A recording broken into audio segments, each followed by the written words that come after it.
Hello guys, in this video we are going to learn how to remove manager access in Google My Business profile.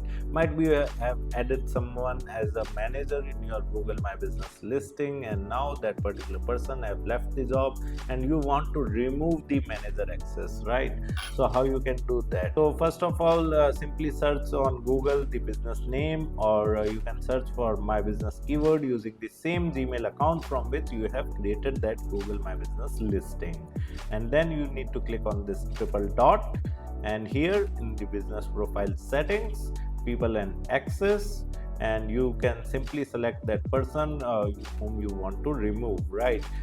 So I have clicked on this, and you can simply click on remove person, and as soon as you click on this remove person button, the manager access will get removed, right? And that person would not be able to manage your Google My Business profile anymore.